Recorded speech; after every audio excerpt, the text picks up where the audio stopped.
Oi, gente, tudo bem?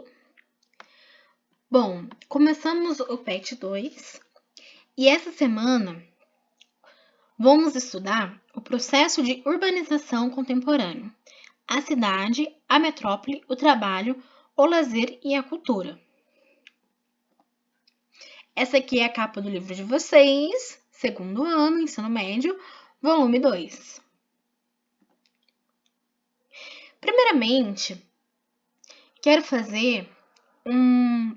tentar relembrar, né, com vocês o processo de urbanização que ocorreu no Brasil. Bom, o processo de urbanização no Brasil começou no início do século XX, devido à grande industrialização, principalmente na região sudeste. Este fenômeno ocorreu devido ao êxodo rural, que nada mais é que a saída das pessoas da área rural para a área urbana. E fatores como a concentração fundiária e a mecanização do campo foram fundamentais para que ocorresse esse processo. Além disso, nós tivemos dois presidentes que ajudaram a intensificar o processo de industrialização no país, que foi Getúlio Vargas e Juscelino Kubitschek. E, além disso, houve também a criação da capital do país, que é Brasília. Eu coloquei aqui para vocês esse gráfico, que mostra a taxa de urbanização brasileira. Então, vamos fazer um comparativo entre a década de 40, e em 2010. Então, nós temos, na década de 40, cerca de 69% da população brasileira vivia na área rural. Porém, como podemos ver, essa taxa vai diminuindo ao longo dos anos. Se a gente pegar em 2010, vamos ver que 16% apenas da população vive na área rural, contra 84% que vive na área urbana, certo? Esse mapa aqui mostra que em 1900 nós tínhamos uma população bem reduzida e uma pouca interiorização. A gente vê que está bem espaçado a população total, por município, a gente vê que está bem diferente do que seria nos dias atuais. Nesse segundo mapa, nós vemos que é na década de 50, nós vemos que é um processo maior da população total, a gente vê que a população aumentou, e nós vemos um processo mais intensificado de interiorização. Antes, a população estava mais concentrada na faixa litorânea, está se expandindo mais para o interior. E em 2015, nós vemos esse processo bem intenso. Nós vemos que há uma interiorização muito grande, principalmente na região sudeste. Nós vemos um acúmulo, a população de município muito grande no interior de São Paulo, Paraná, ali, parte de Minas até a região de BH. Nós vemos também que a parte litorânea tem uma interiorização bem acentuada. E quais os problemas que a urbanização sem planejamento, que ocorre no Brasil, pode acarretar? Nós temos problemas sociais e ambientais. Sociais, nós temos o desemprego. As grandes cidades não estão planejadas para receber grandes contingentes de pessoas. E isso causa desemprego, causa miséria, causa fome, causa criminalidade. Então, as pessoas, por não ter o que comer, por não ter emprego, acabam indo para o mundo do crime, para o mundo do tráfico, roubo, entre outros, E nós temos a favelização também. A favelização nada mais é que o processo das pessoas sumirem aos morros e construir moradias, muitas vezes de resto de madeira, Então, nós temos o processo de favelização muito acentuado. Além disso, a poluição do ar e da água, que é esse processo que nós vamos estudar nessa aula. Bom, aqui eu coloquei essa tabela aqui para vocês, que representa o índice de urbanização por região. Então, nós temos o índice de urbanização na região Sudeste, Centro-Oeste, Sul, Norte e Nordeste. E nós vemos que, por região, esses números eles podem variar e varia muito. Varia demais, né? Então, nós vemos aqui na região Sudeste, na década de 50, nós temos 44,5% de urbanização, contra 26,4% na região Nordeste. Esse índice sofre um aumento bem expressivo, se pegarmos na década de 2000, né, já no século 21. 90%, 90% que é o índice de urbanização no Sudeste, contra 69,1% na região Nordeste. Então, existem essas diferenças bem acentuadas em cada região do país. Bom, com isso,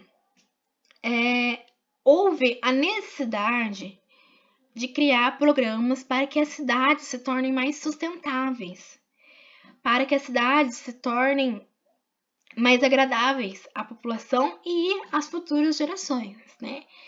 E nisso a ONU propôs uma resolução em 25 de setembro de 2015 para que países até 2030 adotem medidas que aumentem a sustentabilidade. Então foi imposta as ODS, que são Objetivo de Desenvolvimento Sustentáveis. São 17 objetivos e 169 metas que vários países têm que cumprir.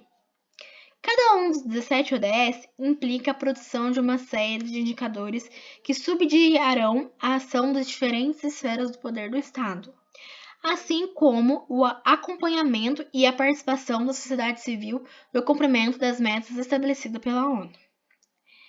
Bom, dentre esses, o que se destaca para nós nessa aula é o objetivo 11, dentre os 17 elencado para o desenvolvimento sustentável, que tem como enunciado tornar as cidades e os assentamentos humanos inclusivos, seguros, resilientes e sustentáveis até 2030.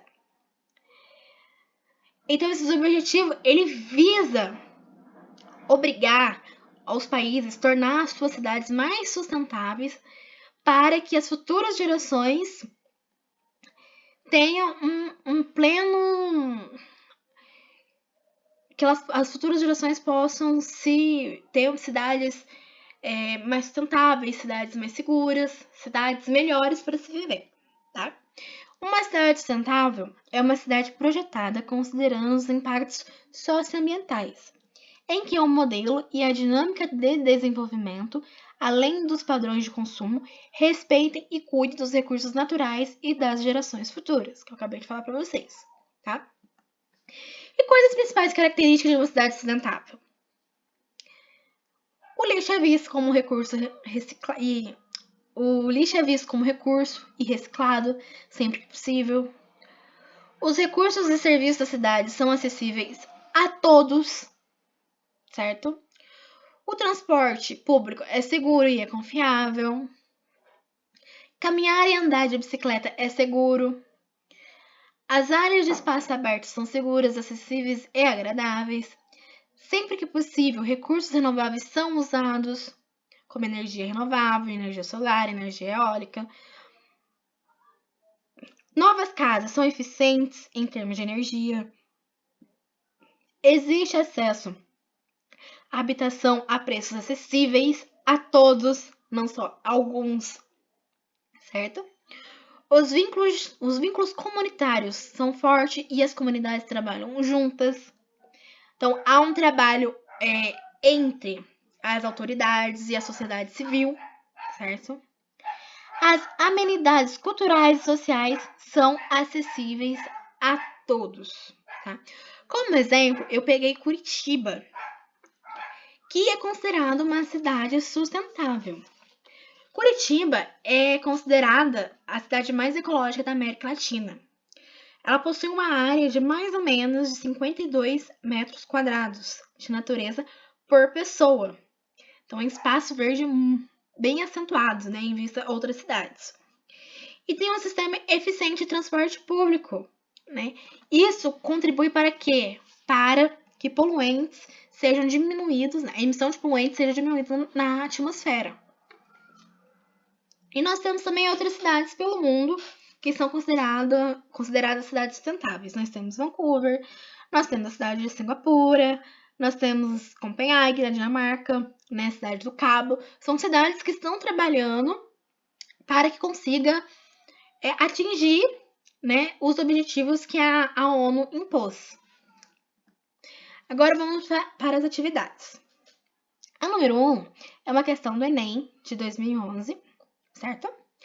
O fenômeno da ilha de calor é um exemplo mais marcante da modificação das condições iniciais do clima pelo processo de urbanização, caracterizado pela modificação do solo e pelo calor antropogênico, o qual inclui todas as atividades humanas inerentes à sua vida na cidade.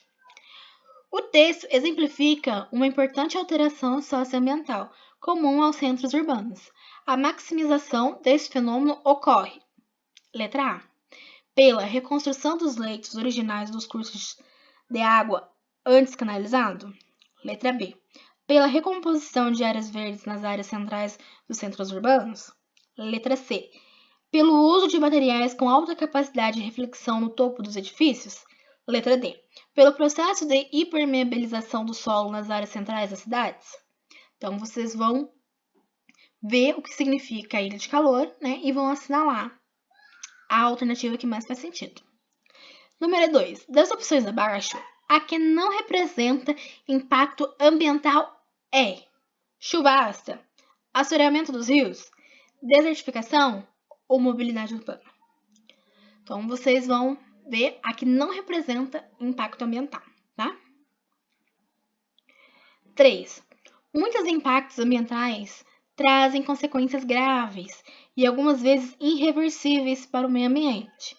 Alguns deles são causados pelo homem e surgem, sobretudo, pela falta de consciência ambiental, como o uso indiscriminado dos recursos naturais.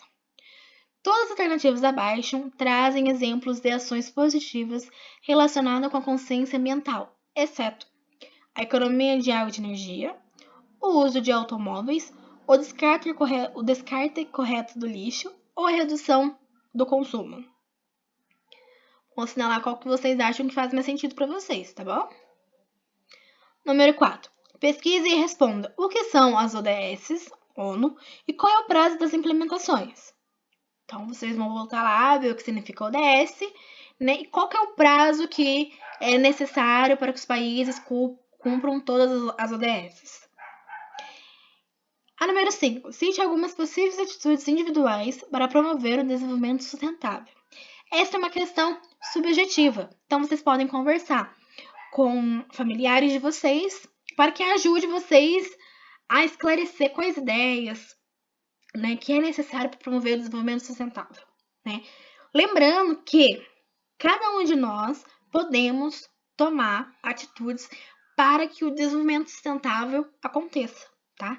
Não somente o prefeito da sua cidade, o governador do teu estado, né, o presidente, né? Não somente essas autoridades podem tomar, mas você também pode tomar, tá bom? Essas aqui são as referências bibliográficas que vocês podem estar olhando, tá? E estar consultando para saber mais sobre o tema, tá joia?